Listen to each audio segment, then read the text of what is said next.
And we are recording. I'm not ready. Do you hear that? Does that sound weird?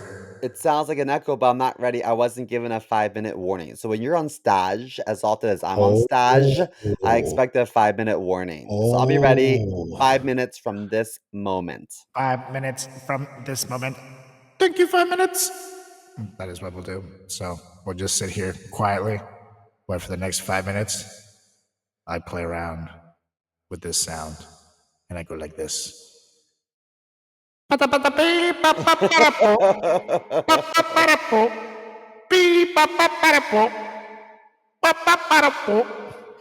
the Venezuelan national anthem? I thought it sounded familiar. That's right. Do you think, was this echo similar to when Donald Trump wasn't given any standing ovation at all when he met the leaders from around the world? That's like right. He Zelensky walked did? in there. Hello, everyone. Hello. And then Zelensky walks in. And, then Trump stands back up. It's like, all right, what about me? I hate you guys. That was so good. Shit. Yeah. But he's going to come back and be like, it was the most uproarious, it was the loudest ovation you've ever heard. Again, believe me. That's why you couldn't hear it. Again, believe me. It actually was so loud. It broke the sound barrier and it broke all the cameras there. So you couldn't hear anything. It was so loud that they heard it in China. That's right. That's right. The fake news lowered the volume though, because that's what they do. Again, believe me. But it was so loud. You should have seen their faces. In China, So do they jealous. have a prime minister or a president, or is it a king? Is it like a dynasty? I don't know. But whoever's in charge, some British lady was like, 15% of like your trade is from like United States, so you're gonna lose that. And he was like, I don't care. Yep. Like, oh my god, this is so embarrassing. Yeah, this is getting bad, you guys. So go ahead and want to go ahead and give a shout out to the latest sponsor for this episode. Shout out to Temu out there in China. You guys are fantastic. Yeah. We love you. All right, we're going to do this in 3, 2, 1. What are you doing?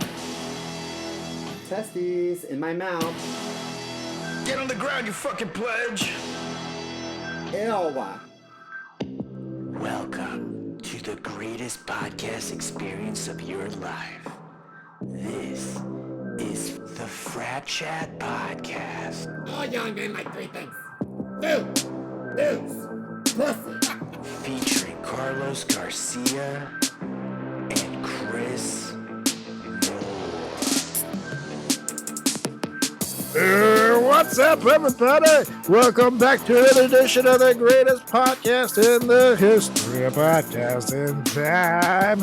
It's the Frat Chat Podcast. I'm Carlos Garcia with CMO Moore. How's it going, Mr. Moore? Oh, hey. It's good. It's good. How are you? I am living the dream, Mr. Mo, except I told you, actually, I'm not living the dream. I'm mad. I'm upset. I feel like there's something I can tell the podcasters. They might relate to this. They ran out of Big Macs yesterday on Sunday. You didn't get to have your Big Mac Sunday?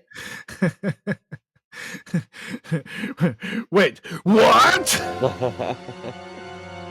There's a recall on Big Mac patties.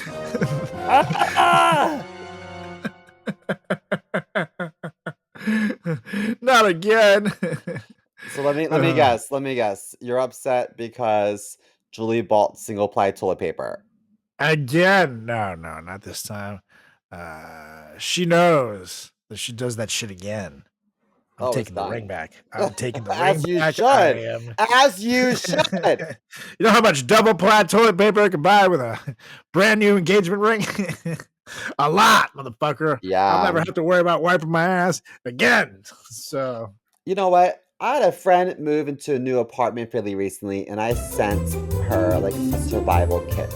And I thought, well, instead of like gift cards, or let me send her things that she needs, like toiletware and paper towels and like aluminum foil and like cleaning stuff and things you wouldn't think of, like some like surge protectors and a whole bunch of stuff. I thought it was really clever, and she's like, "What is this box of junk?" She's like, "What the fuck is this?" I thought it was so clever. Whatever. Why'd you send me these giant tampons, Chris? What the fuck? Because you got a giant fucking cooter. That's right. Anyway, why are you so upset? Well, because, Mr. Mo, I know that I live in a legal state, guys, so these are legal state problems, but I guess it can happen in a legal state. Constitution? Oh. That's right. Sorry. I went to the dispensary and got myself a little treat for the day, and I was very excited. Very, very excited. I had it in my pocket. I walked home with it, and literally right before I crossed the street to get to my apartment, I didn't tell you this off air, I actually checked the pocket. I just gave a little pat, and it was there. And then I fast forward like an hour later, I'm in my apartment. So I'm going to try this good stuff to wind down the afternoon and get the evening started. And then when I go look where it should have been, it's not there. And I'm like, what the fuck? Let me ask you something. Is there a chance that your dog Stella could have found it and eaten it? No, because it's dispensary stuff, so it's in a nice bag. Like there's no way she could have tore into that. I would at least seen like bits and pieces of the bag. Is that in a couch cushion or?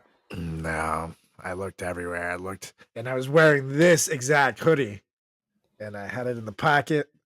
I looked everywhere. I looked in my backpack. I looked on the ground. I went outside and retraced my walk back to the dispensary, then back home again, then back there again, and took a slightly different route just in case I deviated a little bit and I couldn't remember it. And then I was like, fuck, I gotta go buy it again. And then I shut out to the dispensary with my heart in my hand, being like, fuck. And I told them the story. And because there was the same two workers that were there when I bought. And they were like, what the hell, you're back already? And I just like, you wouldn't believe it. Somewhere in between here and going home, I dropped it, I guess. It's gone. And there was a guy and a girl. The guy felt for me so bad that he came from behind the counter. He dapped me up. He gave me a hug. And it's like, my brother, I feel your pain, but don't worry. When the universe does stuff like this, something good is going to happen for you, my brother. Don't worry. And then he had to go do stuff. And then the girl came back, and when she gave me my stuff, she said, I'm going to give you 20% off because that fucking sucks. And I'm going to, she threw in a pre-roll. So she at least gave me a little goodie for my troubles. And it was nice, but it was like, God damn it, dude. I feel so mad at myself. It's like, that's like, fuck. Well, I'm going to go into the local medicinal marijuana, dispensary in Hoboken. I'm going to use the same story. I'm going to expect a free pre-roll. That's right. Whoa. Is it because I'm gay? Oh, you heard this before? Yeah. I'm not. You heard it yesterday? I'm not claiming to be the first one to lost something, but like, what if this is like a trick to do? What if they had your weed on a thin little string? Little string, and right? They waited until you crossed the street. They yanked it. That's what I thought. Like this buzzhead won't fucking know. Oh man, I literally, here's the thing, like people kept seeing me walk back and forth too, because I'm looking around and I'm looking at the ground. So I look like fucking like Forrest Gump or something. RFK Jr. was about to see if I can throw a baseball. Look, I found another autistic. You sound like him. I've been working on that secretly. Oh my gosh. Well, you know what? I'm sorry that happened to you, but I have to be honest. I blame Canada. Yeah, that's right. I think that's what we do in the United States now. I blame Canada. I blame China. I blame Ukraine, Zelensky for starting the war. And now wearing a suit. Yeah. Oh, if he was wearing a suit, I wouldn't have lost my weed. I'll tell you that Yeah, much. yeah, That's that's just what true. happens in the fucking cruel world. But it is what it is, and it happens. And I feel like the universe will throw something my way, but throw me a bone. But I feel better sharing it. Actually, I feel much better, much better. Well, I'm glad you feel better, and you'll feel a lot better when you smoke it. That's right. Then I'll feel great. I'll be a what lost weed. You know what But I like to anyways, do? go I on. like to grind when I grind my weed, the powder at the bottom. Oh yeah, the keef. That's my favorite. It's like every so often when I have a lot of that, I'm like, oh, this is nice. I'm gonna save this for a special day No, totally. I to reward myself for being top good. off my bowls. Top off my Yeah. bowls with keef. It's the best. Yeah. Yeah, yeah. Anyways, Mr. Mo, it is time for another edition of Emails from the Listeners. I gotta come up with some theme song or something for this. Since we do this weekly, and I like it. So we'll talk. But why don't you go ahead and get us started this week? Okay. Mr. Mo. So, dear frat chat, I live in a conservative town and it's hard to meet other gay people. What is your advice to finding your soulmate and maintaining a happy marriage? Fuck what I know. Ooh. um, so the and and thank and thank you, Max from Georgia. Um, That's so right. I mean that's a valid question. Listen, like I have some friends who live in some pretty conservative areas, and I'm like, why do you live there? And they're like, I shouldn't have to move because of their politics. I'm like, you shouldn't have to do anything, but like, I have friends that when they start a family, they're like, let's move someplace that has a better, school system in the district Right. or, you know, if it was me, I wouldn't want to like find a soulmate and live someplace where I have to be like looking over my shoulder or afraid to like hold their hand or have to tell everyone that we're roommates. You know what I mean? I don't Mhm. know. So my advice to find your soulmate is get the fuck out of Georgia, dude. Get the fuck out. I mean, Atlanta is like pretty gay friendly, but outside Yeah. of that, like I mean, Woo! Savannah's Yeah, nice, but scary. I Scary. don't know. You got to get out. And then maintaining a happy marriage, I wouldn't know. But what I do know is that it's important to pick your battles and Mm, then uh but it's also important to stand your ground occasionally. right. So it's a fine line and I don't know, what would you say if that was you? I know you're not gay. Or Max, you married. wrote dear frat chat. I think you're assuming that we're both gay, but surprisingly, Carlos is not. So Yeah. um I if just if experimented a couple times, but not just kidding. now I know you Father can't. Thomas, just but I don't know if it's anywho. considered experimenting if you're unconscious for it. That's Um, right. That's right. that's just pure No, luck. I meant like I was experimented on by Father Thomas, and it Oh, was right, this right, whole right, right. thing with my legs up there. But anyways, um, well, I would say if you want to meet your soulmate, I think the secret is to not really try. Like if you're out there like overly like desperate to find the one, you know what I mean? You're gonna like end up attracting all kinds of schmoes. And this is guys and girls. So like I met Julie the week after I told myself I'm not even gonna fucking try to meet anybody anymore. Like it'll happen. And I met her. At I ended up being NA. her. That's right. I roofied her drink.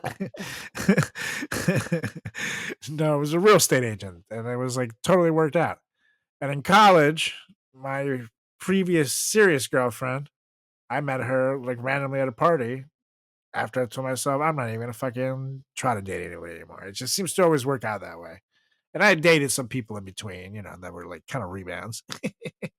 No offense, great people, but we all go through rebounds. I'm sure I've been someone's rebound. I had someone give me some advice a while back that said you should meet people at places where you share common interests. And they said, like the gym, like Chris, you'd like to go to the gym. Maybe you can meet someone at the gym and you have something in common. And I was Yeah, but like, so many huh. weirdos at the gym too. Yeah. So I said, huh, this is years ago. And I met someone, a couple dates that did not work out. But then I had to run into this guy at the gym all the time. And I was like, oh, Yeah, this is so that sucks. awkward. That So I sucks. think that you shouldn't date within your neighborhood. Um, and my assumption, like in your immediate neighborhood, like you don't want something to go Right. south and run into them every time you go to the grocery store and the gym and the post Yeah, office. that's true. So I think that if you live in a conservative town, my assumption is that there's very few openly gay individuals, and the pool is small. The pool is a puddle, and it's incredibly incestuous. And sometimes you fall victim of the like best looking person in the room phenomena. Like the best person like in this puddle might be the best person in the puddle, but may be like a 5 out of 10 comparatively to like the world. You know what I mean? It's like you know Yeah, what I mean? Like yeah. when you go to a party and you're like, oh wow, this person's the hottest person at the party. I'm gonna talk to this person. But then when you leave the party and you're like at like the local bar or diner or something, and you look around, you're like, okay, they were the cutest at the party, but here in this venue, not so cute.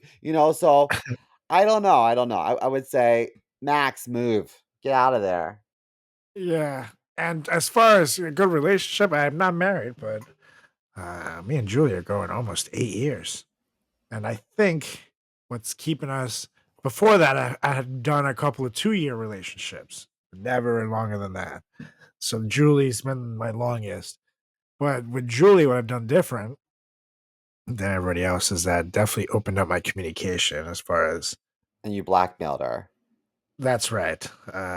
Carlos knows I where all the take bodies are buried. I take pictures of her when I was in the shower, and I literally like tell her I will post these on the internet unless you stay with me every single day. I just like dangle the pictures, and she cries, cries, and cries. And I say, "Wipe the tears off. You gotta go to work, bitch, and make me some breakfast." And then she's like, "Why?" you know. And then she like dies a little inside as she like swallows the pain down. To Noted. then take her first I'm work taking this call suggestion. and I'm gonna say, use this. "Hi, boss." See, she smiles at work, but like her eyes are totally dead inside, and that's me right there. So, You know, but communication is definitely. I tell Julie, I tell Julie what I'm feeling because then she'll know how to react around me too. Like it's also like sometimes you're in a bad mood, and people get home, for example. And I used to do this. I'm in a bad mood, and I tell like my girlfriend's going on, and then something happens, and I would like lash out at her, but it's not because of her. It's because I'm in a bad mood. You know what I mean? But I never communicated that. So how the fuck is she supposed to know? You know what I mean? So with Julie now, I'm like, hey, I'm anxious, I'm stressed, I'm angry, I feel this way, type of thing. And then I just with that, she knows, okay, I need leave him alone or comfort him or whatever, give him a hug. Uh and then we can talk about it. And then once you talk about it a little bit, you start to feel better. And once you feel better, you make less stupid decisions and you lash out less. So I you know what think makes me that's feel been my better? secret. A nice coffee enema. Yeah. You should try And that. I mean, talking is fine, but an enema? Oh, I, I had Chipotle yesterday, and let me tell you, I get myself an enema. yeah, dude. Oh, I Enema love of the Chipotle. state. And that Rated is PG an 13. anal salute to That's right. Donald Trump. Well, what was your email from a listener? Was another gay email? Sorry, Max, but I mean, ooh. Maybe. And note, I picked this one specifically because I saw it was sent from Arizona, and Julie was literally in Arizona till Saturday. So this was from Jason from Arizona, and If you try to fucking touch my girl, I kill you, Jason. Maybe you can But sell him she a was just photo like, for some top dollar. that's right. A shower pic. That's right. Yeah. Anywho, he said, "Dear Frat Chat, I never write into podcasts, but I'm a big fan and I had to do it. AKA, I write into podcasts all the fucking time. That is Yeah, so he does. what everybody knows this. I had a whole bit about this. But anyways, he said, just listen to the Awful Hazing Stories Volume 2 episodes, and those stories sounded awful. Yep. Not too bad. Since you Only if guys you're a bitch. that's right. Just kidding, Jason. Me and Simo bend over and take it like champs. Yeah. Yeah. Yeah. Anyways, he goes, since you guys were in frats, if someone gets in trouble for the cases you described in the episode, what do you think the penalty should be? Should they go to jail or do something like a fine? Again, Jason from Arizona. Well, I think it depends, obviously, on the severity and the Yeah. level of participation. Like, for example, in the cases where someone dies and it's obvious there's negligence, there's attempts at cover ups. In that case, everybody involved should go to jail to some degree. Like, if you weren't there that night, I don't think you should go to jail. But everybody who ran the pledge event and actually participated, and you know, when things got dangerous and didn't stop it, should have some level of punishment from fines to jail time, depending on your level of participation. If you physically hurt someone, like if you physically hit them and they die, obviously, I think you should get jail time. And if your chapter has a known history of like physically assaulting kids and shit like that, then I think that chapter should probably go. So I think everybody should definitely get some level of punishment, and obviously, depending on the involvement, go from there. But yeah, I think in some cases, jail time is totally appropriate. Like, remember last year we talked about a story about this fraternity that buried these fucking kids in the sand from like the shoulders down, and they goddamn forgot about one, and the goddamn With kid high died. tide. Yeah. Like, sorry, dude. Like, someone has to go to jail for that. But that's just me. Anyways, I think they what should do you bring think? back the guillotine for things like that. Holy shit. Joe. That was so horrible. Like that's murder. Yeah. I agree with Yeah. you. Sure. I also think though that in our fraternity, the people that were like the worst hazers, I think had like the lowest self-esteem. And so I think sometimes hurt people, and so not only should there be fines and there should be I mean very harsh penalties or very harsh sentencing for deaths obviously, but I think whenever there's a case of hazing, uh there should be some therapy. It's like why do you Yeah. Some feel counseling. good? Why do you feel good when people are like ridiculed or embarrassed or like Good hurt? idea. Good Like call. what is this? But I Totally. also think that I think I'm a little torn in the sense that um if a chapter gets caught hazing really bad, normally the entire chapter gets expelled Right. because they say you guys all knew about it and you didn't do anything. Everyone's in trouble. But I also think that there are some people who are like active but like inactive, where they're just like, I just want this Yeah. on my resume Exactly. That's and what I I feel don't like. care to deal with Unless it. you're And I, there, yeah, yeah. If you get in, like, and you just fucking hang out in your dorm all day, that guy should not fucking, get in any trouble. But if you planned it, were there, executed, you physically prevented someone from going to the hospital that could have saved their lives, those kind of situations. The kid that punched someone and their chest fucking stopped, shit like that. Like, those people deserve punishment. Uh, but yeah, I'm with you because chapters are pretty big in some cases. And that's why it has to be by level of involvement. Like it's just mhm. you can't just give blanket punishments because that's absurd. Uh, yeah, it just doesn't work that way. But if the government is listening, um, I do think we should consider the guillotine. Just saying. Quick, at least for easy. circumcisions. Yeah, quick and easy. Start there and then work your way out back to the neck. But however, there is a lot of stories in France about the prisoners fighting to die first in the guillotine. Is because as the day would go by, the blade would go and be less sharp, start to dull out. So sometimes it wouldn't go all the way through, and the person would take a couple of swooshes to Oh no. die, and you just fucking like, you're sitting there screaming, and they pull it up real quickly, like, God damn it, Probably festers! snaps your spinal cord. Yeah, boy. Like, yeah, and it depends if it goes how far away it goes through too. It might just slash through the muscle and cut through, but like it doesn't quite hit the neck yet. But you're sitting there fucking beat the shit. It's probably like Jimmy's like great grandparents. I feel like that's who did the shitty blading. Yeah. It's You like, know God what? damn it, Jimmy the Um, first. if you've ever watched Game of Thrones, they chop off a lot of heads.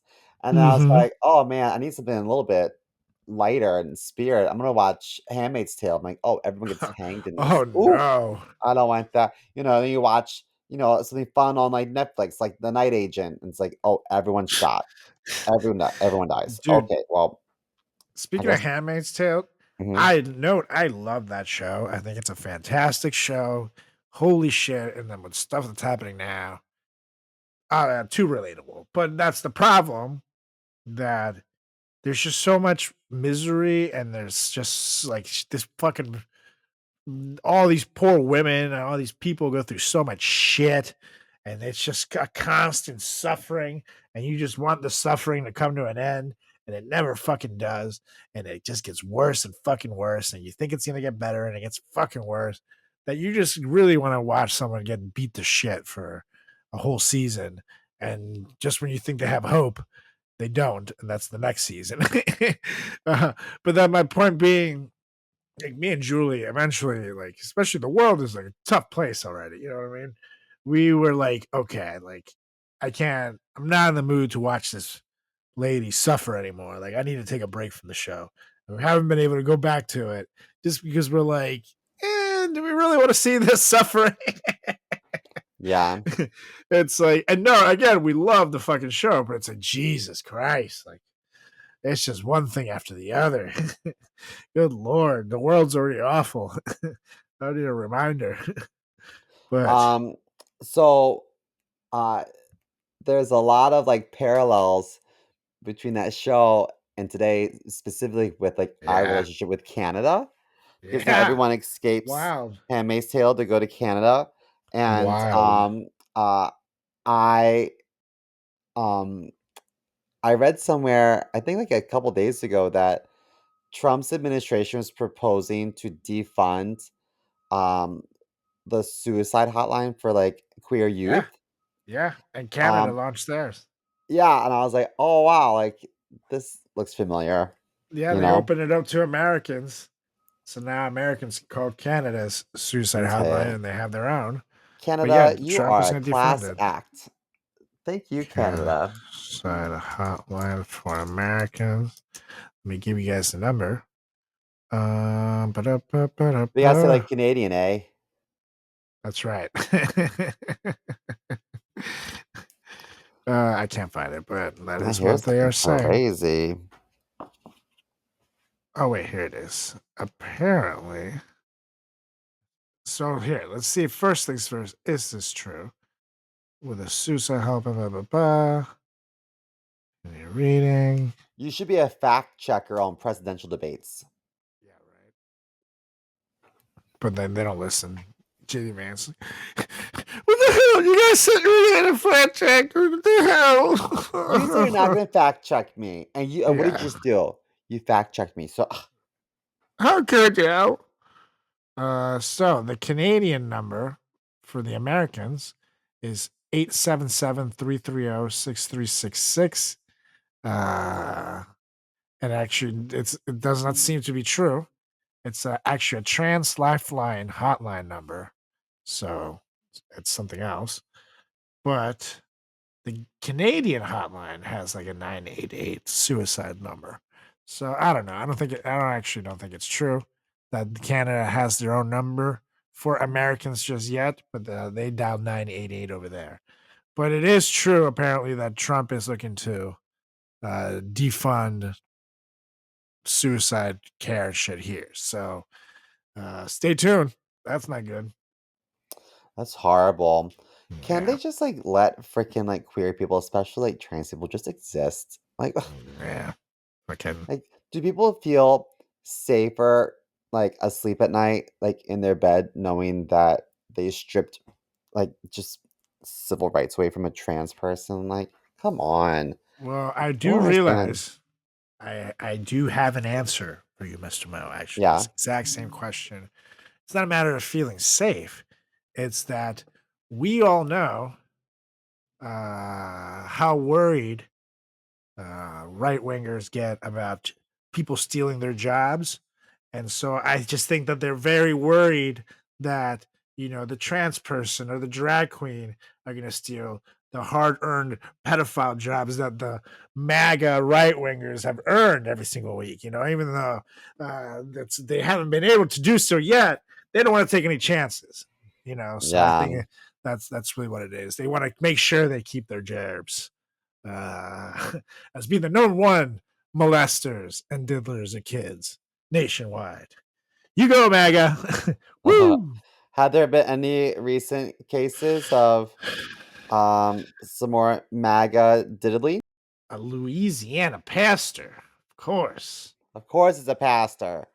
And hit it! This is a good one. But actually, I don't know. Fuck that guy. He doesn't get the news track. Uh, Jimmy, you shut it down. Shut it down. Shut it down for just 1 second. Let me take over here, buddy. He has to get. Yeah. Bam, bam, bam, bam, bam. You hear that, right? No, I don't know what you're talking about. Really? I don't hear anything. Oh.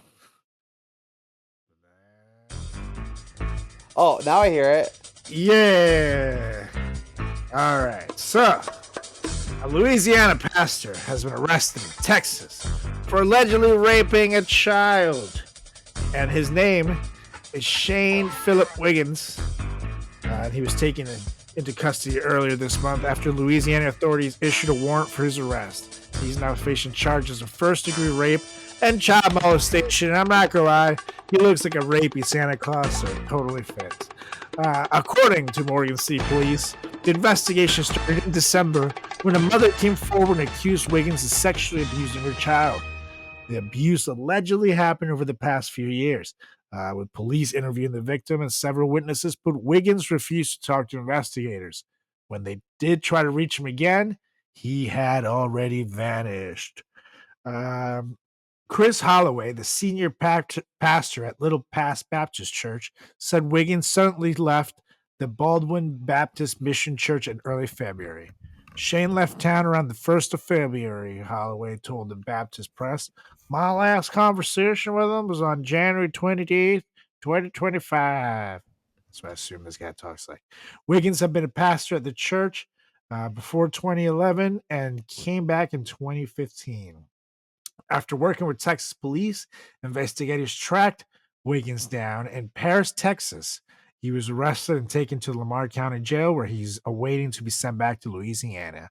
In his statement, Holloway added, "We at Little Pass condemn the alleged crimes by Shane Wiggins and wholeheartedly pray for the victim in this matter as well as the family. We trust God to bring healing and restoration to them. We pray as well for Shane Wiggins and his family, praying for genuine repentance to capture his heart." The pastor has not publicly responded to the charges, or ex-pastor. I don't know. But here's the thing. He was a fanatically pro-Trump, anti-LGBTQ pastor. And he would post like all kinds of shit on like against gay people on the internet and shit, and just he's basically saying that they're evil and all this shit. So You know, It's, though, he's not. I He's one of those. I can this horrible, that poor child. Um, I would hope that if the church offers like free counseling to this child with another member of faculty, that the parents have enough common sense to say, no, no, no, no, no, no, no, we're good. Yeah. We don't want Yeah. our kid with anyone else from your establishment. Like, this has been going on for years, and uh, I think, I'm obviously, Pastor Wiggins needs to go to jail forever because he's sick, and I don't know if you can fix that.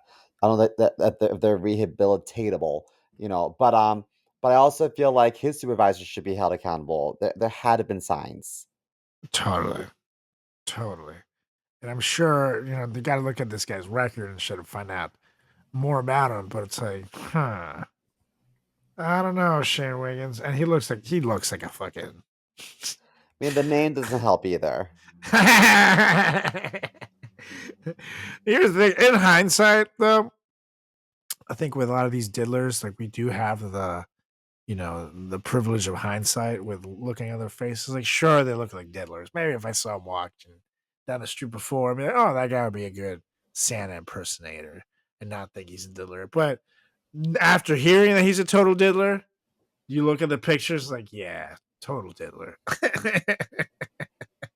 Yeah. So But let me that's ask you. just another edition of Not the Drag Oh, Queens. that was my question. Was he a drag queen? No. Oh, okay, okay. Yeah, he did it. So Of that's just course a not. little. I'm just a little confused because I thought that just the drag queens were the Yeah, diddlers. Are you it's telling just me that there's yet another MAGA religious leader who's that just ended up out being a here. diddler and not a drag queen? That's Yep. crazy. Who knew? Wow. Who knew? It's You know almost like what? they're I'm just lying. gonna say it. I'm tired of facts. They go against what Lord and Savior Trump has to say, and I'm done with facts. Done. I know. I feel When like if God I just hath did that, spoken, I would be way happier. Honestly, ignorance is fucking bliss. So yeah, that's right. Maybe we'll be a pro-Trump podcast now. yeah. Then he'll like us, and then he'll invite me to the White House for unlimited Big Macs. That wouldn't be so bad, actually. A good old hamburger. Yeah, like when the media came at him for giving I think it was like a college team that won some trophy, a bunch of McDonald's. It's like, dude, that's really the meal you're giving all these athletes. It's like I'm sitting in the back, like, can I has a burger? I'll take a couple double cheeses there, Donald. You know what? I think I might get McDonald's tonight for dinner. I Dude, haven't had it in a long time. it's great.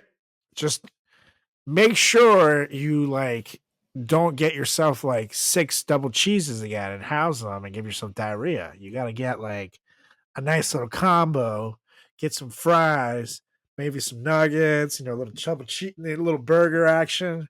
You know, my But coworker the other day had what looked like an amazing like grilled chicken breast sandwich. I was like, "Where's this from?" And she was like, "McDonald's." I was like, "No, no, no. They have like McChicken is like it's like processed chicken." She's like, "No, they have like a nice chicken sandwich similar to like um Popeyes or Chick-fil-A." And I was like, "What? I need to try this. Have you heard yeah, about no, this? McDonald's chicken sandwich is really good. You've had It's it?" yeah, hell yeah, it's so good. I'm a big fan, and some McDonald's have the grilled chicken, but the crispy chicken is fucking. It's one of their better things. Uh, the bun's really good. Everything about it. Yeah, Now the make me cookies give hungry. me the shits like instantly. I don't think they're cooked all the way. I think it might be maybe it's like a little bit of raw egg. Maybe I don't know. It's just they're too Maybe. soft. Yeah. But it's like the moment Story of the your life. moment the cookie touches my lips, my other lips start to pucker. My butthole's like this. Like, oh, I don't think that's a good idea. Simo's ass starts blowing kisses. Wet ones. That's right. A lot of You just, wet kisses. you just hear it in the bathroom.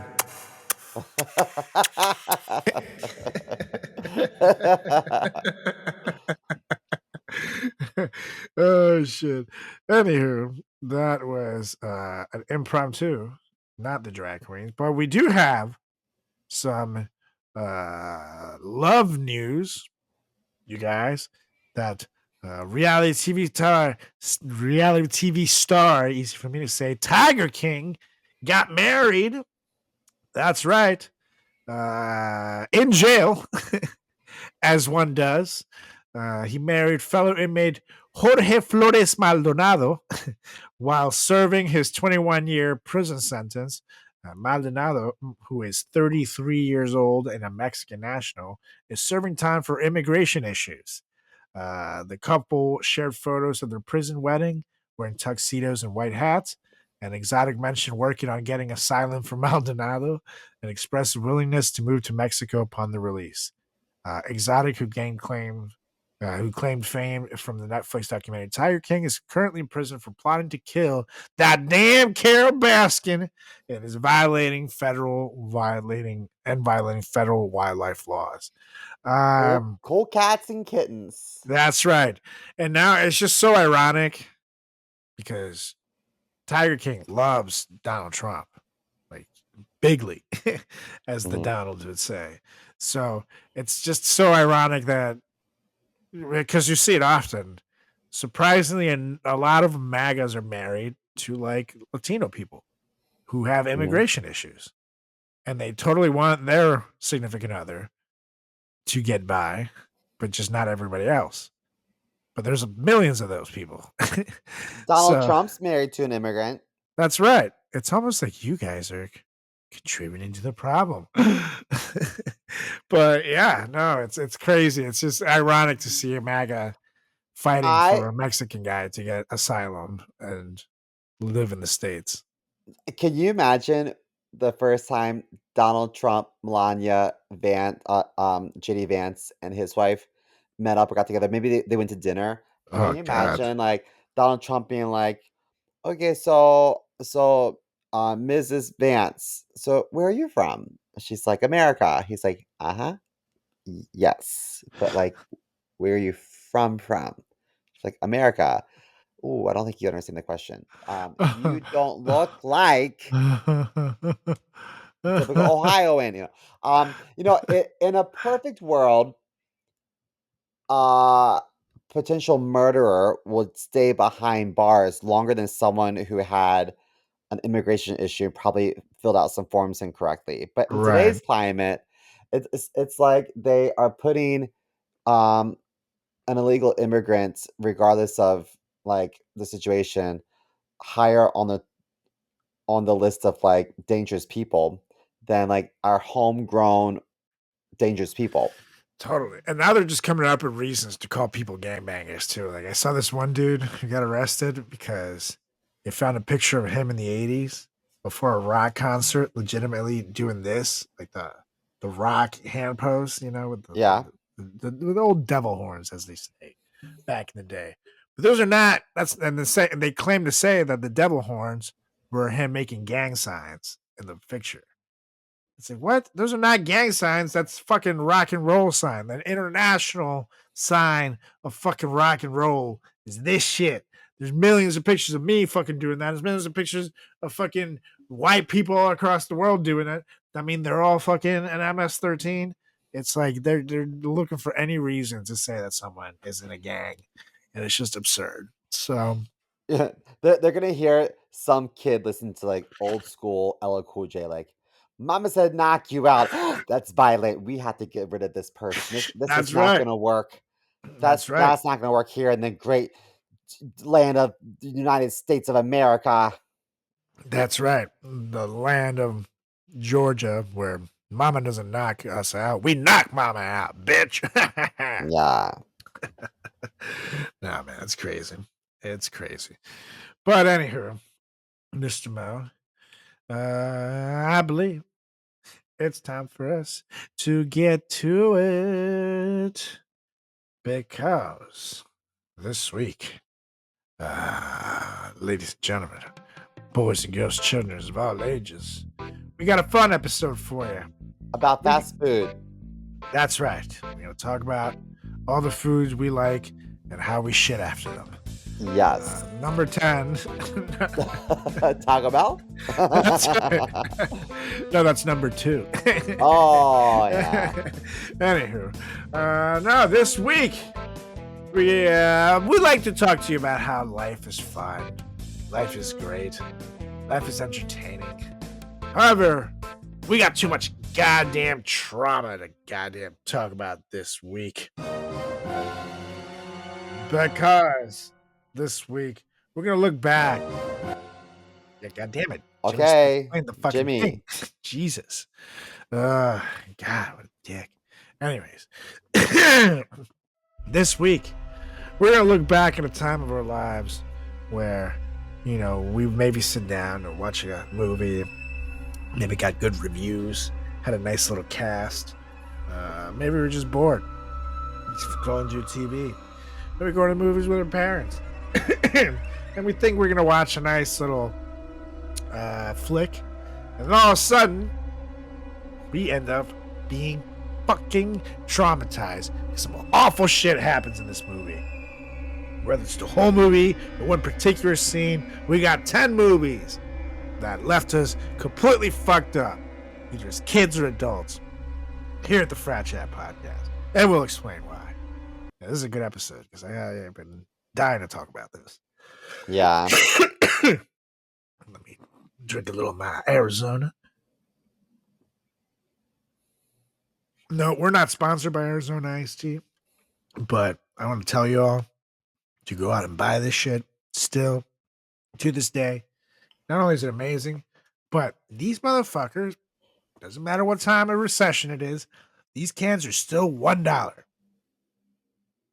I know how to That's do it. true. I know how to do it. They're the only ones, them and the Costco hot dog. Only people who kept their word to keep this at $1. Said our business is profitable. We don't need to charge more than $1. We're still making money. Hand over fist. It'll stay $1. You know what? When I was younger, my grandfather would say things like, I remember when the Snickers was just 5 cents. And I'd be like, Yeah. oh, that's like 1,000 years ago. And I'm like, why does he say it? Like, who cares? But now as I get older, I do think about that sometimes. I'm like, fuck, Totally. I remember when this vending machine had all this candy for 55 cents. Totally. Like, even we're talking about McDonald's, McDonald's is still pretty cheap. And if you use the app, you build up points and you get lots of deals. So you can get like lots of fucking food for like $11. But I remember when I first moved to America in like 1998, you can get a whole meal for like $3.49. Yeah. So and you could supersize that shit for like $5 and change. So if you wanted to really like fucking be super full, they don't even supersize it anymore. For $5. Now they do have the $5 boxes again. Those just came out. They're trying to go back to money friendly times now that people are being tighter with their wallets. But man, I don't know. You could really go ham at McDonald's back in the day. But anywho, let's do this thing. Let's do it. Why don't you start us off with one, Mr. Mo? All right. I have a very unhealthy, like a, what do I say? Phobia. Unexplainable phobia. Like, I understand a lot of people are scared of spiders, but I'm like deathly afraid of spiders. And I attribute it to the movie Arachnophobia. Remember that movie? With the guy from Yeah. Dumb and Dumber, Jeff Jeff Daniels. Daniels. John Goodman was in it. Directed by Frank Marshall. And Mhm. I think, wasn't this set in Venezuela? Yes, it was. So you want to fucking talk about you being traumatized, motherfucker? I was Ooh. traumatized. That movie came out when I was still living in Venezuela. Didn't even come out after I left. I was there. I remember watching an ad for it at my grandma's house, and she lived in this pretty big property, but it was older, and there were like constantly like spiders and bugs and old shit, because it's an old house.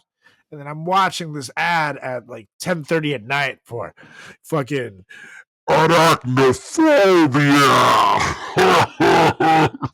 And they show like the spider like coming down, and I'm like, ah! Yeah. Yeah, dude, that shit was freaky. But like, remember there was like a colony, like a gazillion of these spiders. So all started with just one spider. Yep. And so like whenever I would see a spider growing up, I'm like, Kill that I shit. gotta get something to kill it because it's gonna Yep. multiply. So I grab a shoe, I come back and I can't find it. I'm like, oh my God. Yeah. Oh my God. It's gonna This come is how it back with like starts. 1,000 of them. To be fair, that is, I mean, they reproduce with eggs and they have like a bunch of them on their backs. And it's like sometimes hundreds and hundreds of spiders can come out of a single one. So it is kind of like that, which is fucking, ugh. Ugh, yeah, spiders still give me the ick. I have to thank that movie too. But I fucking hate Bullshit. spiders. Like, Oh, no, I know what word I was looking for. Irrational fear. I have an irrational. irrational phobia.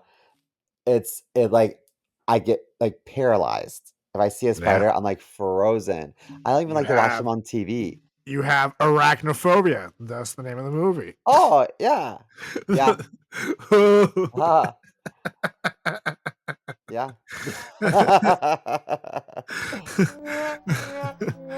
Oh boy, oh boy, oh boy. Anywho, yeah, that movie fucked me up too. And note, I think it's a movie I haven't seen it really since like the 90s, but I think it would still hold up because you got Jeff Daniels and John Goodman, and those are two. They didn't make Phenomenal many. actors. Yeah, they didn't make many shitty movies. So I would say definitely check it out. But it'll make you feel a certain way. Now I'm like scratching my legs, like worrying about fucking. Ooh, This is how it yes. starts. Start goddamn talking about fucking spiders, and now I'm fucking itchy. Great, great. And now we got 9 more to go. Great. Let's talk about lice next. That's always Oh fun. god, and now my fucking next. This is awful. So for my next one, it's the movie My Girl with Oh, Anna ooh. Chlumsky, Dan Aykroyd, Jamie Lee Curtis, and young Macaulay Culkin, directed by Howard Zeef. And this movie was supposed to be a family-friendly little flick that I went to see with my goddamn mom in 1991 when it came out. The whole movie is adorable. It's everything was going adorably well until it decided to fucking traumatize me. And note, the whole plot of this movie follows this little girl's life during the summer of 1972. And her dad runs her town's funeral parlor. And thus she's like weirdly obsessed with death. Then she befriends a young Macaulay Culkin and they become best buds. He So you was so think, cute in that movie. yes, he was fucking adorable and just like so likable too. And just like they made him like extra frail too, so you just felt so guilty for him. And he had these glasses too. It was the whole package. So you think Yeah, the movie's gonna be spoiler alert. that's right. The movie's gonna be you think the movie's gonna be about them two having the summer of their lives, but wrong. Midway through the fucking movie, they show as a young Macaulay Culkin, whose character turns out to be allergic to bees, is horribly attacked by hundreds of bees while he's looking for like this ring that's lost in the woods and shit. And not only that, but since the funeral parlor is in the little girl's home, the scene directly after shows Dan Aykroyd having to give his 11-year-old daughter the news of her buddy's death, which is fucking heartbreaking. And to top it off, we have to watch his funeral happen where this little girl is so traumatized. She's like trying to fucking talk to the goddamn corpse. And like, no, they had not put his glasses on. Like, he needs his glasses so he can see. It was this whole thing. It's goddamn heartbreaking. And then the bee scene fucked me up for life. So now we're talking about spiders and goddamn bees back to back. And I'm extra itchy and I don't like it. And what's worse is that this is another movie that I remember I saw this one in theaters. All right. So No. this came out like about a month and a half before my 4th birthday. So to this day, I don't fuck with bees as a result. And I have like a mild allergy to bees. So I always worry like when I see a nest that I'm gonna fucking like get surrounded by fucking bees like Macaulay Culkin and like And one time while dating Julie, there was like a giant wasp nest at her parents' house, and I had to fucking help her dad destroy it. Because of course I wasn't trying to look like a bitch in front of my woman, you know. Did she put gasoline in a bucket and put it underneath of it? Have you heard No, that before? I've never heard of that. That's crazy. Is it Uh, gasoline, I think? Yeah, and then they just like I think they they like drown, the right? the fumes make them like fall into it and then they're dead. It's like Wow, that's poisonous or smart. something. Next time I'll do that. But no, we just basically set up shop and pissed them off and waited for them to come out, and then I started killing them. Ooh, Smashing them around. It was super so stupid. scary. I definitely should have never done that. But again. You know what? In addition to that, when you were younger, I feel like we don't see it now, but like, when we were younger, I think that we were terrorized by um unsolved mysteries. Like Yeah, every parent loved watching it, and every child was like, "Are they gonna come kill us?" And then totally. we also had this like irrational fear of quicksand because every show had an episode of Yeah. quicksand, and there's also a fascination with killer bees. There was like a Killer moment in the bees. 90s. We had a Yeah, big and killer so bee like thing. and so when you watch a movie like this with such a traumatic scene, and then you hear about killer bees, like you just assume that if there's one bee, there's a million bees, and they're all, they all have an appetite for you. Totally. Scary. Totally. Mm-mm. I actually had not thought about the killer bee parallel, but that is so true. Killer bees was in everything. I think like Johnny Quest makes me think of that shit. But yeah, that's That's funny. why I don't swat at a bee ever, because if you swat at a killer bee, it like triggers the other killer bees.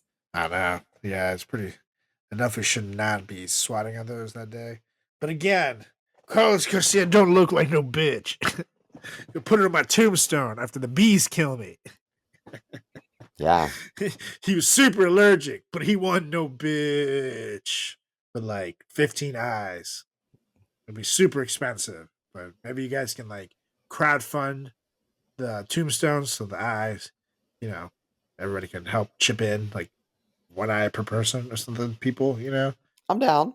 we have listeners in six. Actually, we're bad news, good news. Bad news, we're no longer at 69 countries. Good news, we're at 71 countries now, but 71 is not as funny. What So, are the next two countries? oh, I don't know. The list is Did long. you know that Aruba was a country? What? I just Aruba's learned not that a. today. What? No. Or it's an island owned by Netherlands. Well, yeah, that I know. Yeah, but But I thought it was like a city, like in Mexico or something. no, Aruba is literally you can see Venezuela from it. But I guess it is considered a country. I just Google it. It has its own government, parliament, Like and no, currency. like no one knows that. Yeah, I don't know that. But it is owned by the Netherlands. I think of Aruba as like I think of Aruba as like a vacation destination, not a country. I don't think Yeah, of I them mean, having yeah, like it is a diplomats and because it's whatever. teeny. It is a vacation destination. That's all there is to do there. I can't imagine they have military or anything, but I guess that's why the Netherlands owns them. But yeah, they're right like a stone's throw from Venezuela. You can literally at night see Venezuela from certain points of Aruba. Well, they should film White Lotus there for season 4. Well, Yeah. next up on my list, I have a movie that solidified for me um the horrors of drugs. So this did for me what I think the Dare program in school tried to do. Because Dare would be like, if you smoke weed, you are basically a crackhead. You know what I mean? Yeah, pretty much. Um, Remember those ads back in the day, like the chick who was like melted on the couch with no bones, like, "Hey, you want to smoke a joint?" yeah. It's like, this will be you if you touch weed. This is your brain. This is your brain This on is your brain drugs. on drugs. I'm Yep, like yep, yep. the brains on drugs kind of looked like grandma's Sunday breakfast, which I don't mind. And then also, I remember a Dare program, they had these guys from jail come in and like talk to us, and I thought they were so cool. And I was like, this was counterintuitive. Like, I would totally hang out these guys. I want to write to them and be their friend. So this movie is called Requiem for a Dream. It stars Jennifer Connelly, Jared Leto, and to be honest, I think Marlon Wayans gave his best performance of his lifetime in this movie. I think Yeah, that he killed he it. was robbed at the award season. I thought he was such a good job. But this movie was directed by Darren Aronofsky. Am I saying that right? Yeah, I was And impressed. I didn't think you could read that. Good for you. well, I'm half Polish, so I'm assuming he's That's right. in. Um, but um, also the the mom who was like hallucinating the game show, and she ended up getting uh electric shock therapy. It's like, wow, this is like everything is so scary about this. Yeah. So scary. But you see how drugs, prescription pills or like stuff off the street, whatever, like just literally destroys people. Oh my gosh. And then at the end to see Jared Leto's like arm. Oof. Ooh. Oof. Yeah. It's crazy. That's a Isn't crazy Jessica movie. Biel in it too? Is she in that? I don't remember her being in that. Let me see. Jessica Biel, Requiem for a Dream.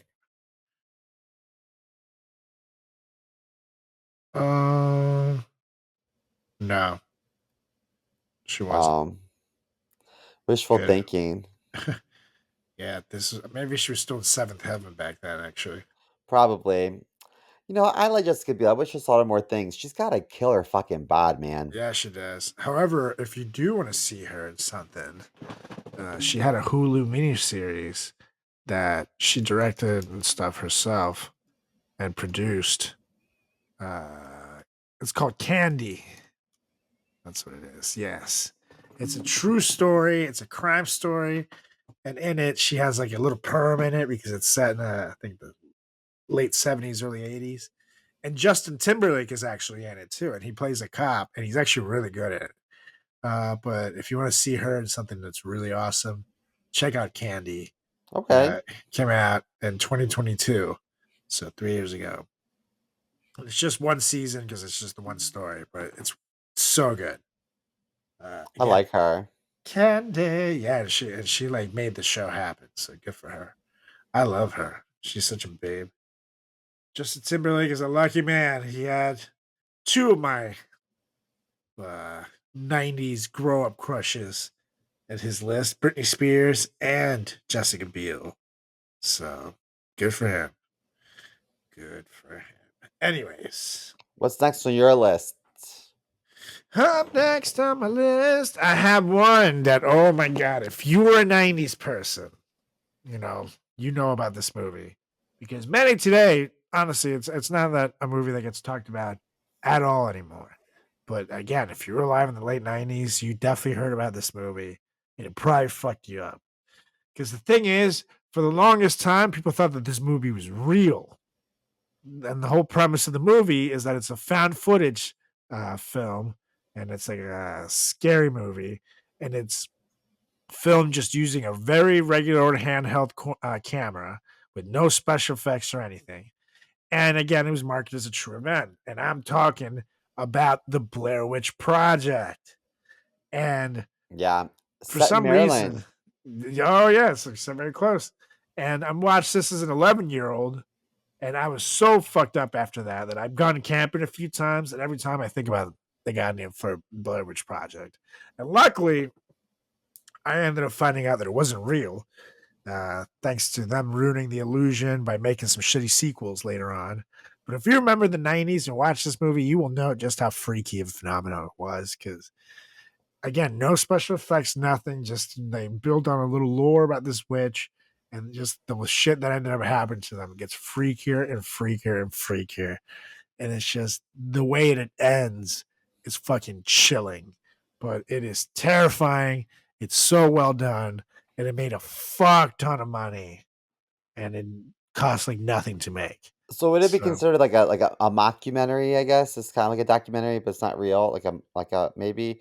But the way they had it, like the format was they had interviews with people in the town about this legend of yeah, Blair Witch, which I thought were real interviews. Like I believed it, and totally, so um, totally. I think everyone believed that it was a true story. And Mm-hmm. let me tell you, like in the woods, when they would see these little like hanging like ornaments and things, if someone would have put one of those in a tree by my house, I would have moved.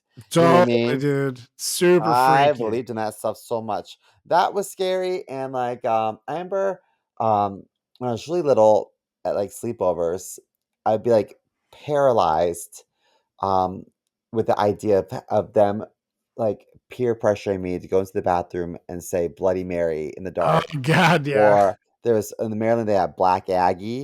Have you heard that Black Aggie before? And then also Candyman. Those 3, Which I'd be is like, just I like Bloody hope. Mary, but just racist, you know. Black Yeah, Aggie. yeah.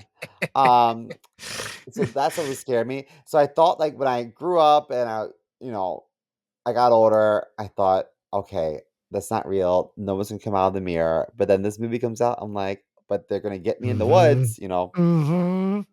And then I'm gonna be facing the corner, and then boom, you did. But I bet you it added like camping tourism to that area. I bet you like people were like Oh yeah, vaping to people go there. definitely, absolutely. People went out looking for that shit, 100%. Yeah. And it led to that whole, rise to that type of genre of a movie because there were a few other that were kind of like the Paranormal Activity movies, Open Water, like the whole found footage uh, genre. Yeah. Inspect My Gadget. That's right. That was a porn, but it's really good. Yeah. Polka Hot Ass. That's again that was funny because it was found inside the porn star's ass. So that's you gotta Correct. very good Correct. stuff. Very good stuff. Anyways, what you got next, Mr. Mo? My next one. Oh, there are 2 scenes in this movie Oh that, yeah. like, Yeah. horrified me. So, it's a great movie, and I mean, it's a brilliant movie. It's called American History X, Yep. and, the protagonist has quite the arc, and it's a lot of, like, emotional growth, and, um, so I think it's a great movie. There's just 2 scenes that stick with me to this day. So whenever I think of this movie, I think of Biting a Curb. Mm-hmm. So, Shut your someone fucking mouth on the curb. yeah, so Ed Norton stars in it, and he had this guy, put his mouth on curb, and then he stomped on the guy's face. I'm assuming the guy Mm-hmm. died. Yeah.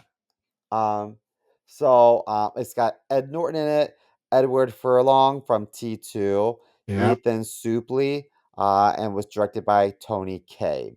So, Mm-hmm. that was a really intense scene to me. And like I And was here's the afraid. thing on that scene, you think like they cut away. No, they actually show it. Yeah, it's And graphic. then they show the guy like he puts his teeth on the thing, and then they show it from far away, but like literally they showed the impact, and then he just like goes limp. And like the way they did it was so fucking real that it's like you feel like you watched a murder right on in front of your fucking eyes. Like it Oh feels yeah, real. and And he um, smirks after that. He's like gets arrested and he's like smirking as the cops is like, they put him fucking in handcuffs. It's like woof. he has that swastika tattoo, Yep. and but he was like so ripped in it, and He was ripped. Edward Norton was ripped in that movie. It's like I find him so attractive, but I feel bad thinking that because he's literally Because he's brandishing like terrible. a, a But you later in the know movie, when he swastika. grows up and he has the longer hair again, and he's not a skinhead anymore, it's pretty good. Well, the second scene that really tore me up was um the bathroom scene. Yeah. He In got jail. ass raped. He lost his wheels, and like that His was training horrifying wheels. too. Yep. That What was is it? graphic. what did they say? Like they call them the N-word lover or something like that. And I said, now I'm gonna love you like one or something like that. And then they tore his butthole. Yeah, he's bleeding. Yep, and literally had to get stitches in it, and all because he was like talking to this black guy, and he left essentially the skinhead group, uh, and that's how he ends up going. You know, he calls his high school counselor, who's a black guy that he really he loved back then, and he decides to finally leave the thing. But they were like trying to teach him a lesson and essentially keep him there by force. But whew, yeah, that definitely fucked me up too. And if you want to make sure that someone you love doesn't go to jail, you show them that movie. Yeah. So that's gonna be you, because dude, that they made sure to spare no details. It's like the same thing with the rape scene as the mouth and the curb. It's like you really felt it for him. Ooh, Like, my gosh, yeah. ugh, uh, uh. It Yikes. reminds me of a movie, The Deliverance, which almost made this list. So I can make it an honorable mention right now because it's young Burt Reynolds and Angelina Jolie's dad's in it too. What's his name? Mr. Jolie. Yes, Mr. Jolie. Angelina Jolie's dad. John Voight, yes. He's in that too. And basically it's like these dudes that go on this camping trip and like a very like, like rednecky area. And at one point, these two like super gross looking redneck dudes find them and they end up raping this fat guy in it. And then they'd like, wow, you kind of look like a hog, boy. You look like a pig. Well, I'm gonna rape you like a pig. Squeal like a pig, boy. And they're making the guy go wee while they show like this redneck like ass fucking him. And like the Ugh. dude's on like all fours in the woods. And it's so fucking traumatizing that it legitimately almost made this list. But there were more gross things to come. So let me open the door for Stella. Go ahead, Stella. There you go. Jesus. Julie just got home with groceries, and that's more important than me. But anyhow, Yeah. yeah, that shit fucked me up. American History X is crazy good movie, and it's wild. It's a wild movie because fun fact, do you remember who plays Edward Norton's dad in the movie who kind of teaches him to start being a little racist? Is it Christian Slater? No, it's Who is it? it's the dad from Boy Meets World, the guy who plays Alan Matthews. Oh, and yeah. and he's like a cop or something in it.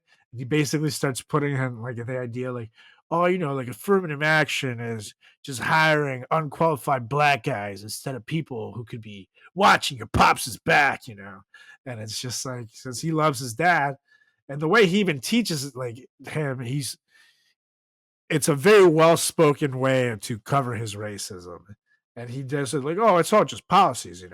But maybe stop believing the bullshit that these blacks are putting in your brain. And that's like, oh, that's how it starts. You can see how it all starts at home.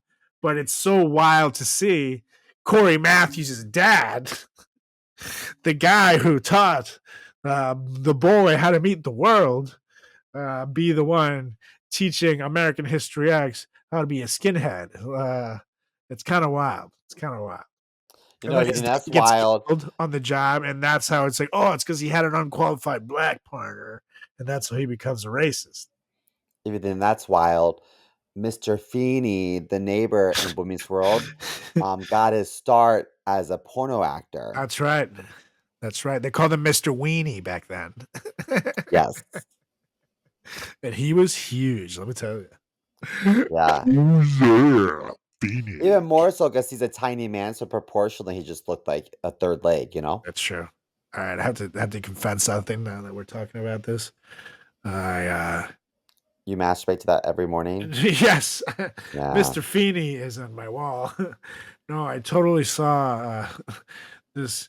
I was scrolling through the old, sexy time internet sites that adults look at, kids, that you guys can't look at. In case you're an asshole listening with your child for some reason. But and when I all of a sudden see this video, and it was like a format of the show was like a podcast, right? But the host is a husband and wife who are porn stars, so they fuck every episode essentially, but they bring a guest on, and then the guests sometimes fuck them, and then sometimes they fuck each other. And there's this whole thing, but they brought this like really hot girl and this little person who was teeny. He was like maybe 3 feet tall, and I was like, okay, I don't know why, but I need to see how this works. Because she was like 5'11. Well, the little person stands on a chair, It was something like that. Yeah, yeah. or they bend over and they say "wee," and they get But at one their ass point, pounded. he was motorboating her booty like, it was just so funny to watch. You know, they need loving too. No disrespect. The little guy was getting it on, and she was super hot, so good for him, you know. But it's just so funny to see, especially the size difference. It's like, how does this work? You know, I've been It's with kind of like someone, watching like Stella hump a golden retriever. right? Exactly, literally. It's like, come on, dude. Like I've dated someone who I was taller than her, but her legs were taller than mine, and my torso was taller than hers. So it made sexy time standing up kind of different, you know. Like I'm trying to like Yeah. reach. Hello. So I can't imagine. I can relate for the little guy, but I can't imagine having to do all that all the goddamn time. So, but good for him. Little guy can fuck. And I just want the listeners to know that I don't support premarital sex. And I think that you are wrong for even attempting. CMO just does what all good Christians do. He bangs a pumpkin and then makes his little sister eat it. No, no. What I do as a good Catholic is I Timothy engage Chalamet. in butt sex. Okay, so Yes, that's right. Doesn't count if it's in the butt. That's what Father Thomas told me. I I think it's your go because Oh I have yeah, three because left and you have three left. we're doing American History X last. So yes, that's just me. And for this next one, oh god, this next one's gonna make me regret this topic, but this movie fucked me up. It's so fucking disgusting. But this movie is The Human Centipede with, I'm gonna butcher all these names, but Dieter Laser, Ashlyn Yenny, Winter Williams, and Akihiro Kitamura, directed by Tom Six. Well, that one I can say. And the whole movie is disturbing as hell. It's basically the story of two girls whose car break down, of course, in a super sketchy road in the woods, like from the get go in the movie. And you just know that they're going to do every trope imaginable to get into the situation. Like they don't stay on the main road. No, they go directly into the woods and start walking through in the middle of the night. And then they begin looking for help and stumble upon the one lonely house in the middle of the fucking woods. So naturally, you know, they knock looking for help. And of course, as you would imagine, this house wasn't just inhabited by just anyone. It was an evil fucking psychotic doctors with hopes. His medical dreams were to sew three people together, ass to mouth, to create a human centipede that acted as a single organism. And he basically uh, cut off their knee tendons, so they had to be always crawling. He broke the jaws of the second and third person. It was like a front to back situation. And then like broke the jaws, took out all their teeth, and sewed them ass to mouth. Hmm. So then basically, It's uh, called art. Continue. yes, that's right. The way the creature, this is art, idiot. Learn to appreciate the nice things. This is why we can't have nice things here at the Frat Chat Podcast. But the way the creature would survive, because if you call that, is that the person in the front would be like the head, and that person would get to eat real food. And so then that part would be fed, and the food would travel through his stomach, then he would shit it out into the next person's mouth who is sewed to his asshole. And that was the middle person who would then get his poop and then poop that out to the third person who would then get the poop from the two people and then poop it out of their butt. So the third person was the butt. And so he makes this whole thing happen. And it's fucking horrifying. You're watching them then like have to live like this for a while. It's not horrifying if you're the first person. Yeah, that's right. You're like you get to eat dinner What and a walk in the park. you get to like someone's eating your ass all day, it's fucking bad for the other two. The middle person though has it the absolute worst. Jesus Christ. But anywho, if the story wasn't horrible enough, spoiler alert, the ending is what really fucked me up because the story ends with like the human centipede decides like, okay, this is enough.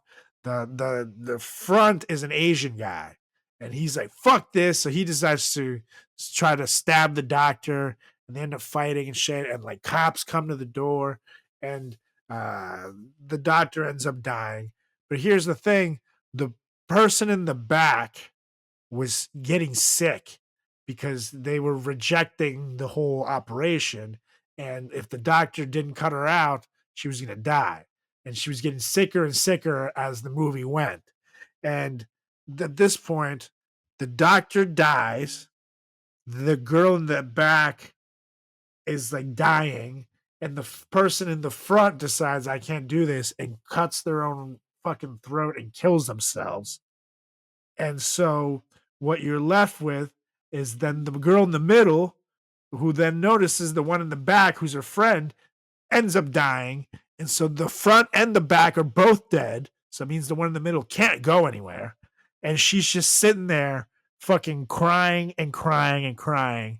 And she can't even fucking scream, obviously, because her mouth is fucking attached to someone's ass. And the movie cuts to credits, like it like zooms out as all you do is just hear her like gasping, like crying.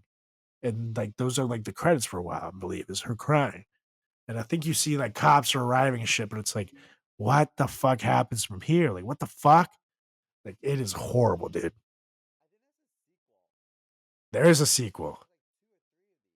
Yeah, yeah, but I believe I saw some of the sequel, but I like blocked it out of my mind. I don't remember any of it. I don't think I finished the movie. I was like, what am I doing this for myself to myself? No, it's bad. I do remember that the plot of one of the sequels is that which I think there's three of them, yeah.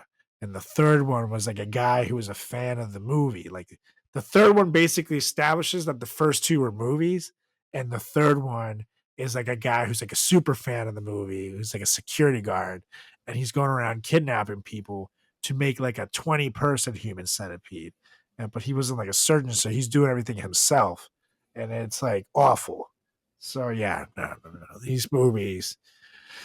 Woo! I don't even want you guys to watch them. Just take my word for it that it'll fuck you up. But if you do want to, like, if you're one of these like morbid people like me, because that's the only reason I watched it. So people told me the same thing that I'm telling you right now. I said, don't watch this shit. It's fucking weird. It's fucking disturbing. It's gonna fuck you up.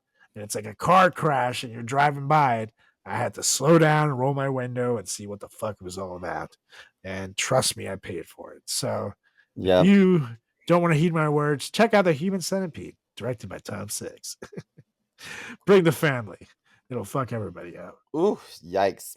Well, the next on my list, I'm surprised wasn't on your list. I thought you would have put this first. Well, I saw you put it on yours, but I'm glad you did. Because this movie fucked me up. It's so sad. It's a sad book first. The movie is so sad. And it's I don't like anything that involves kids.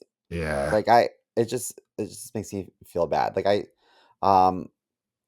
like anything that involves kids, and I also don't like when it doesn't turn out good for like the sweet innocent kid. You know what I mean?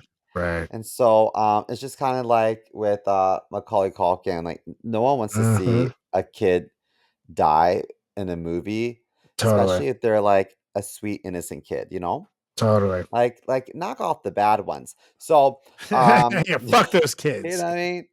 Kick that The kid in the ones dick. the ones screaming in the supermarket, shoot them. Yeah, No, just kidding. that's right. I'm gonna get in trouble for saying that. No, don't. I don't like Don't dogs. Okay, shoot him. Just hit him in the ding dong. yeah, Fuck you, tackle them Jimmy. with your car. That's Okay, so just leave him in the car with the window up, like my dad used to do. exactly. So this movie is called The Boy in the Striped Pajamas. Mhm. It's starring Vera Farmiga, Mhm. Jack Scanlon, Asa Butterfield, and it's directed by Mark Herman. And this story essentially is about a young kid that befriends uh, uh, a young kid whose father worked for like the Nazi SS or whatever. Yeah, he's like a And general or something. But he's like a high ranking officer yeah, for the Nazis. and his son has spotted like a concentration camp, Right. like But he toward doesn't like know near their it's a backyard. concentration camp. He like meets this Right. little Jewish boy there, and he doesn't like the kid. He's at the age where he doesn't Bruno. really. Yes, he's quite at the age where he hasn't been indoctrinized or anything. He sees a little boy. They just moved there. He wants to make friends essentially, and so he looks to play with this little boy and befriend him, and they start being buddies. But yeah, go on. Well, long story short, he wants to hang out with this kid in the concentration camp. Uh, the kid says, "Here's a disguise that you have to wear to come in here." And the Bruno digs a hole. I guess he can't get into the camp because of barbed wire fencing, so he digs a hole and crawls underneath the fence. And he puts his little striped pajamas on and his striped Mhm. hat on to cover up his hair because everyone else they were all shaved heads in this concentration camp. And then when the father finds out that Bruno is missing him to go hang out with this like Jewish friend in the concentration camp, apparently the Jewish friend along with Bruno were scooped up and sent to the gas chambers. Mhm. So, what a way to be like, if you've ever heard of wrong place, wrong time, oof, this is number one on the Totally. list. Totally. And then you see Vera Farmiga, who, if you're not familiar with her name, she was in the Conjuring movie. She was in Departed. She plays Leo's psychiatrist in that. Hmm. Great actress. And when she finds the kid, and her reaction is just gut wrenching. And this is a movie that I remember watching hungover one day. And no, I love World War II movies. I love World War II stories. I'm super interested in that history. uh, and I love that kind of that genre. So I watched this movie thinking it's gonna be obviously it's a movie about a concentration camp, but like the ending has to be like something good, right? It's a story about two little boys. No, dude. When I am watching this, and I'm watching this with my at the time roommate who is Jewish, and no, he fell asleep in the first 15 fucking minutes of the movie, so he's out cold. And I'm Yeah. watching this by myself. And by the time the credits rolled, he didn't wake up because he slept for the entire fucking thing. No, he woke up to the sounds of me sobbing.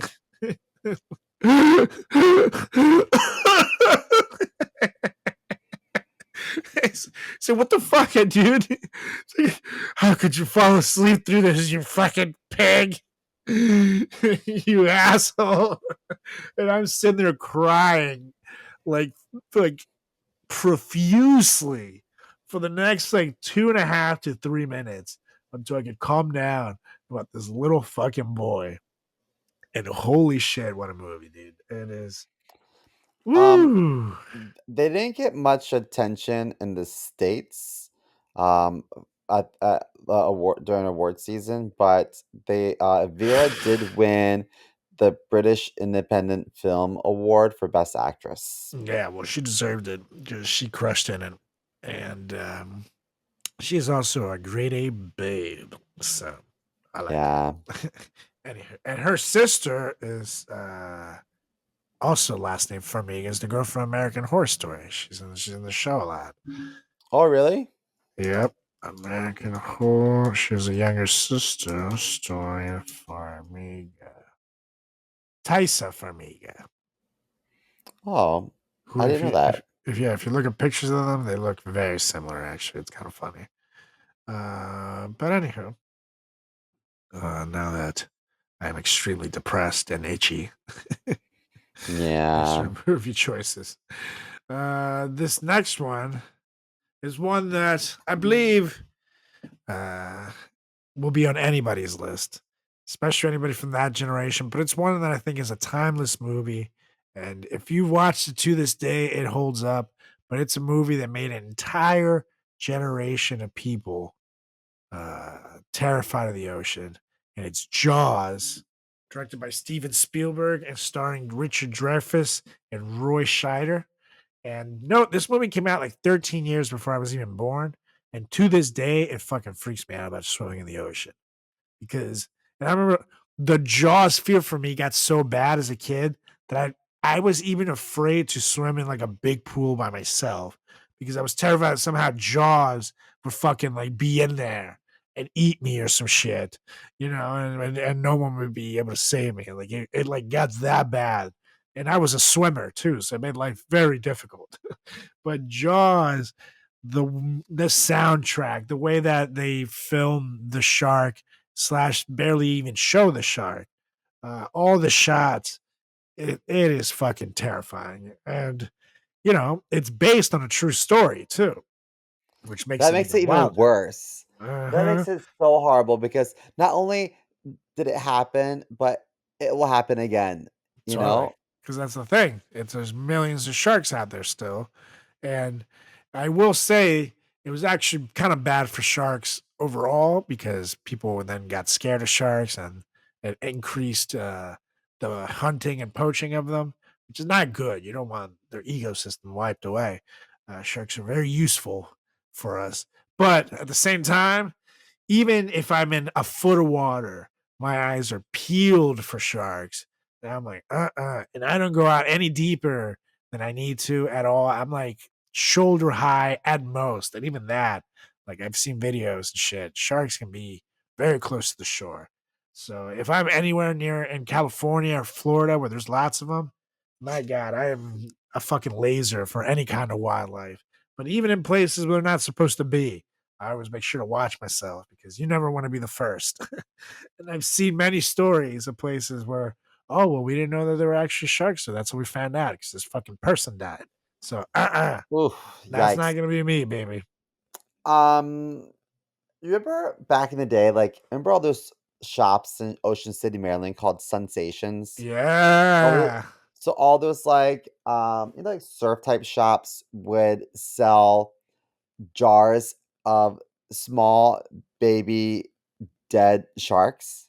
Oh, shit. I don't Remember remember that? that. And No. it would be like in blue liquid, and you could like bring home a dead baby shark and put it on your desk. Like that, That's I remember so thinking to myself, weird. how is this legal? Yeah, what the fuck? That's so weird. You can't put a dead baby anything in a jar. Yeah, So that's like, fucking weird. What the fuck? Ocean City. What the fuck, man? That's strange. You people weird, man. yeah, You crazy, man. You crazy. crazy man. Well, Jaws, I think took place in Jersey. My home Um, state now. so that's scary. Yeah. Well, I have one left, and it might be a little bloodier than Jaws. And this isn't a very well-known movie, but it got great reviews. It's considered like a thriller slash comedy, but I don't find anything funny about this movie. This movie is called Teeth. It's from 2007, so it's almost 20 years ago, so 18 years ago. Um, Directed by someone named Mitchell Lichtenstein. and it stars this actress named Jess Wexler, and pretty much there's some condition that an occasional female might have where her vagina has teeth. As they do. And so this girl, the first time she had a sexual encounter, it was violent and she clenched, um, and in doing so, her vagina bit off the dick of this boy. Um, Ooh. and then I think this like kills people. And so I haven't seen it in a long time, but there was I feel like she she did that. I think that she went to the doctor, like gynecologist, and he put in like a few fingers and was in her vagina and was like molesting her, and then her vagina bit off some fingers. And then I had demands. I am the vagina. First things first, no more fingers. Stick in a couple of hot dogs. And number two, can you please give me a shaving down here? What the hell? I'm trying to look classy here for that close up. I have more facial hair than Osama bin Laden. so, Trim me. do you think that would you still call a queef, or would you call it a burp in that case? That's actually me farting.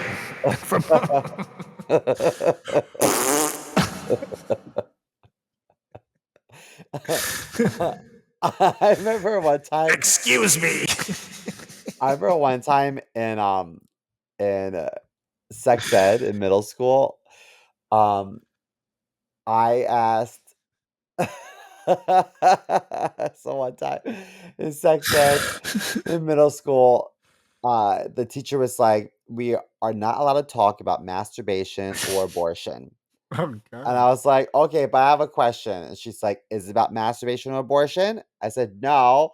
She's like, "What is it?" I was like, "Is a queef like when you fart and the fart bubble goes like around your ass and up your vagina?" She was like, "No." I said, "Well, what is it?" And she said, "There's three things I'm not going to talk about: masturbation, abortion, and queefs." Please. You're special one when they amend the curriculum on the spot for you. Yeah. So this movie, this girl, I feel like I feel like her vagina ate the dick off of her like stepbrother too, and Ew. I then I think that she was like hitchhiking and some guy tried to take advantage of her, and that I feel like the movie just ended with her like look at the camera like, and she allows this sexual assault to continue because she planned on biting the dick off. She just But it became was a like, serial see, but the dick camera was biter. zooming in to her, like, but then it zooms down to the vagina, and then it's like, I'm still eating dicks over here. Get Can you ready for the imagine? sequel. Can you imagine how difficult it would be to floss? oh, God. I have terrible gingivitis in here. Yeah. No dentist will see me. You'd be surprised how many gynecologists have dental training. Not a lot. If I had teeth in my vagina, I would just let my vagina chew on those teeth friendly like dog chews. That's right. I wouldn't Once they brush get to it. Stella. I wouldn't floss it. Yeah, I'm just like those little like chews that are good for like dental hygiene for puppies. Be like, sit, stay, good girl, just like Stella. Yeah. And then tip it right in there. Yep. And then maybe it'll be in a better mood too. And just be like, Thank you. Yeah. anyways. Thank you, Teeth, for giving me the opportunity to use my vagina voiceover. Cast me your next play of the Vagina Monologues, starring Carlos Garcia. And me. Anyways, oh shit. For the last one on my list, my number one, the movie that literally left me needing fucking therapy, and one that I don't understand why my parents took me to see this shit in theaters, because this came out in 1995, November 1995. So let's see, I would have been 6, almost 7 years old. And this is I was 34. that's right.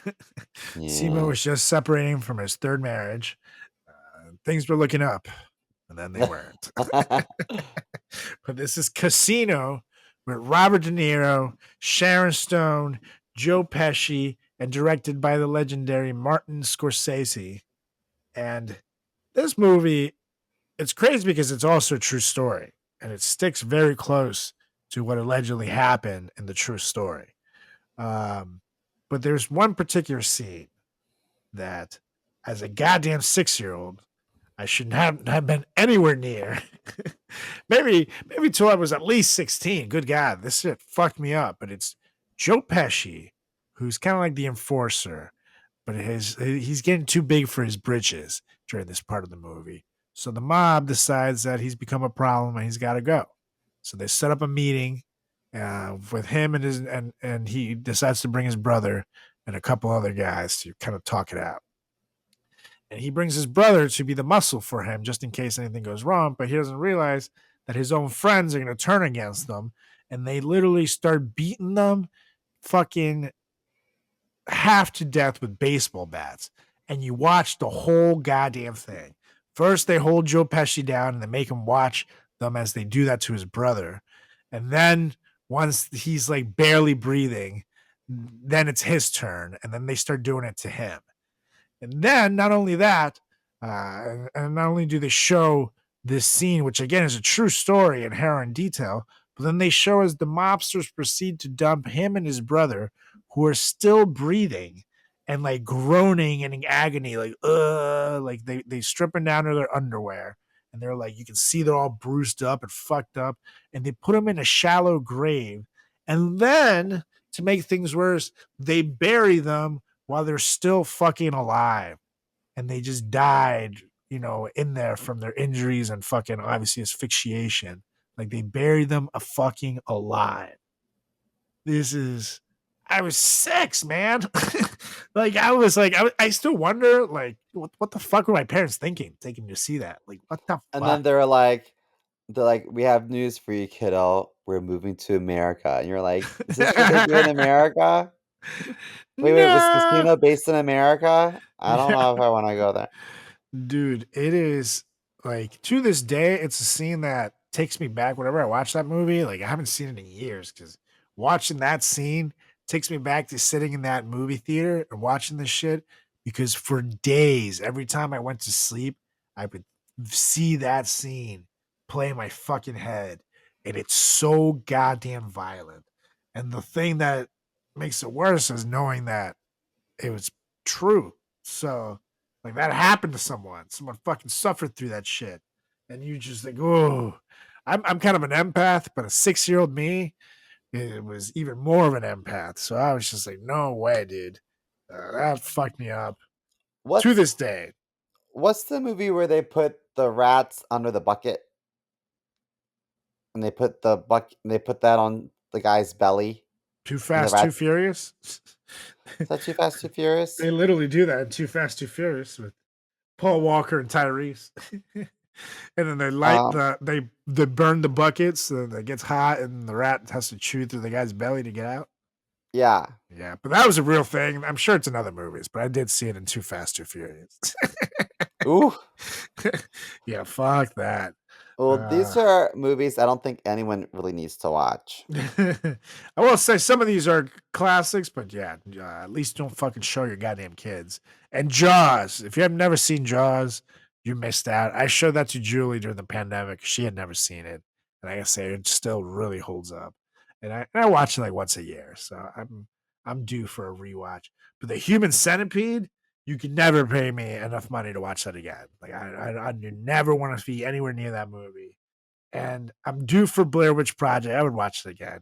But My Girl, I like went back on YouTube to see the clip of the death scene and shit in the funeral, and I literally like didn't make it through. I was like, nope, not doing this. No, that's a scene that always makes me cry. So is when um uh Cuba Gooding Jr. like carries his dead friend home in Boys in the Hood Oh and yeah, places his bloody body on the yeah. couch. Like, that kills me. Anything that Meryl Streep does wrecks me. The opening of Up, that gets me. Oh gosh. But this can be an episode for a whole nother day. So that's a good time. Homeward Bound. Yes. But yeah, save this shit. This is a great future episode. Don't spoil it now. This is great. Great. But anyways, in the meantime, that was our list on the top 10 movies and scenes from movies that disturbed us and left us needing therapy right here at the Frat Chat Podcast. So let us know what you thought of the list. Let us know if you have any movies that fucking traumatized you. There's plenty left. So this is a topic that we can revisit again because I haven't even gotten started on like the Disney cartoons from the 90s and before that and all kinds of shit like that. So let us know. Shoot us an email, fratchatpodcast@gmail.com. And also, if you have any topic ideas, anything you want to cover, any like hazing stories that come up in your town or in your country, send them over and we'll give you our honest opinion. If we have enough of them, we can even make a whole topic of them. So, yeah, again, shoot us an email, fratchatpodcast@gmail.com. And if you have a question, you want to talk shit, you want to give us some tea, remember, we share the best ones on the air. Fratchatpodcast@gmail.com. And give us a review wherever you can, wherever you're listening. Our iTunes reviews are almost 5 stars. So go ahead and push that baby to 5. And if you're on Spotify, leave us reviews, ask us questions on there. We see everything. Wherever you're listening, go ahead and leave us a review. And last but And if not least, and if you don't like us, then thank you for listening to Joe Rogan's podcast. that's right. If you don't like us, give 1 star to the Joe Rogan Experience, wherever you're listening. But last but not least, make sure you give me a follow. Check out my website, carlosgarciacomedy.com. And you can check me out on Instagram, on Facebook, on TikTok, Threads, and YouTube at Carlos Does the World. And you can also check me out on Twitter/X at Carlos Does World. And last but not least, you can check my buddy out. CMO will be here at chris.moore.comedy on Instagram, on TikTok, and see more comedy on Twitter/X. Oh, yeah. So, Mr. Mo, we made it through another successful episode. So now it's time to roll. So why don't you please get us out of here? I motion to adjourn this meeting so I can go rub one out. He's starting a fire, you guys. He's a serial arsonist. And Yes. I second. All right, you guys. We'll be back next week with another edition of the greatest podcast in the history of podcasting time. Singles hat forward time. It's the Frat Chat Podcast. See ya. Bye. Bye.